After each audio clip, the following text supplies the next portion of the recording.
ಅಧ್ಯಕ್ಷ ಇದನ್ನ ನ್ಯಾಯಾಂಗ ತನಿಖೆಗೆ ಒಪ್ಪಿಸಬೇಕು.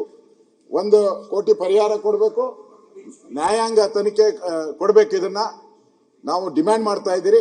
ಮತ್ತೆ ನೈತಿಕ ಹೊಣೆ ಹೊರಬೇಕು. ನಮ್ಮ ರಾಮಲಿಂಗಾರೆಡ್ಡಿ ಅವರು ಹೊಸದಾಗಿ ಬಂದಿದ್ದಾರೆ, ನೈತಿಕ ಹೊಣೆ ಹೊತ್ತು ರಾಜೀನಾಮೆ ಕೊಡಬೇಕು ಅಂತ ಹೇಳಿ ಆಗ್ರಹವನ್ನ ಮಾಡ್ತಾ ಇದ್ದೀನಿ ಅಧ್ಯಕ್ಷ. ಸನ್ಮಾನ್ಯ ಅಧ್ಯಕ್ಷರೇ, 1 ನಿಮಿಷ. ಏನು ಆಂಟೋನಿ ಸ್ವಾಮಿ ಅಂತಕ್ಕಂಥವ್ರು ಮತ್ತೆ 4 ಜನ ಒಟ್ಟಿಗೆ ಕಾಡಿಗೆ ಹೋದ್ರಲ್ಲ, 14ನೇ ತಾರೀಕು ಹೋಗಿದ್ದಾರೆ ಅವ್ರು ಸಂಜೆ. ಅದರಲ್ಲಿ ಆಂಟೋನಿ ಸ್ವಾಮಿ ಅವರ ಧರ್ಮಪತ್ನಿ ಅಧ್ಯಕ್ಷರೇ, ನಾವು ತಮ್ಮಲ್ಲಿ ಮನವಿ ಮಾಡ್ತೇವೆ, ಕ್ಲಾರಿಫಿಕೇಶನ್ ಅಂತ ಹೇಳಿ. ನಾವು ಸರ್ಕಾರದಲ್ಲಿರೋರು ಉದಾರವಾಗಿರ್ಬೇಕು, ಒಪ್ಕೊಳ್ತೇವೆ. ಆದ್ರೆ ನಿಯಮಕ್ಕೂ ಏನಾದ್ರೂ ಒಂದು ಗೌರವ ಇರಬೇಕು ಅಧ್ಯಕ್ಷರೇ. ತಮ್ಮ ಪೀಠದ ಪರಮೋಚ್ಚ ಅಧಿಕಾರ ಉಪಯೋಗಿಸೋದಕ್ಕೆ ನಮಗೆ ಗೌರವ ಇದೆ, ಆದ್ರೆ ತಮ್ಮ ಅಧಿಕಾರವನ್ನ ದುರುಪಯೋಗ ಶೂಟ್ಔಟ್ ಪ್ರಕರಣ ಮಂತ್ರಿಗಳು ಉತ್ತರ ಕೊಟ್ಟು ಬಿಡಿ.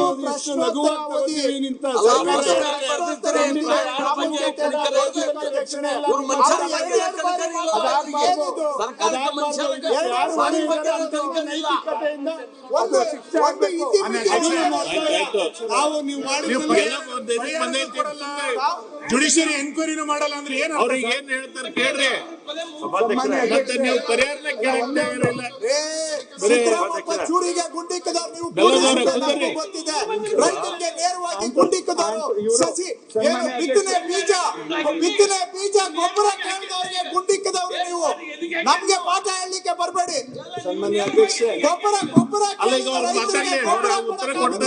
ಗುಂಡಿಕ್ಕಿ ನೇರವಾಗಿ ಗುಂಡಿಕ್ಕಿ ಸಾಯಿಸಿದಿರಿ. ನೀತಿ ಬೋಧನೆ ಮಾಡಬೇಡಿ. ಇವರು 4 ಜನ ಕಾಡಿಗೆ ಹೋಗ್ತಾರೆ ಅಧ್ಯಕ್ಷೆ. 4 ಜನ ಕಾಡಿಗೆ ಹೋದ್ರಲ್ಲಿ ಇವರು 14ನೇ ತಾರೀಕು ಸಂಜೆ ಹೋಗೋದು. ಅವರು ಯಾರು ಆಂಟೋನಿ ಸ್ವಾಮಿ ಹೆಂಡತಿ ಏನಂತ ಕಂಪ್ಲೇಂಟ್ ಕೊಟ್ಟಿಲ್ಲ.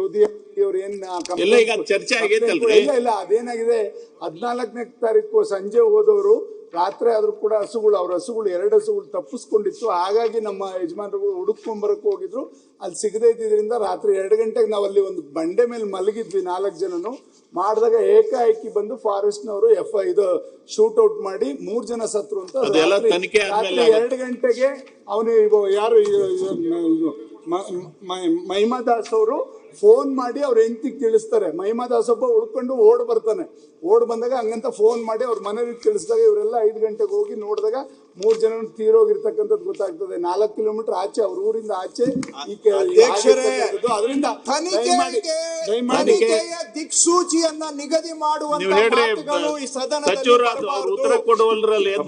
ನಮ್ಮ comment should not ಪ್ರೆಜುಡಿಸ್ N enquiry process. Please, I appeal to you and to the members. ಸೂಕ್ತ ತನಿಖೆ ಆಗ್ಬೇಕು, ಜೊತೆಗೆ ಅವ್ರಿಗೆ ಪರಿಹಾರನೂ ಆಗ್ಬೇಕು, ಮಕ್ಕಳಿಗೆ ಒಳ್ಳೆ ಉದ್ಯೋಗನೂ ಸಿಗ್ಬೇಕು ಅಂತ ಒತ್ತಾಯ ಮಾಡಿ.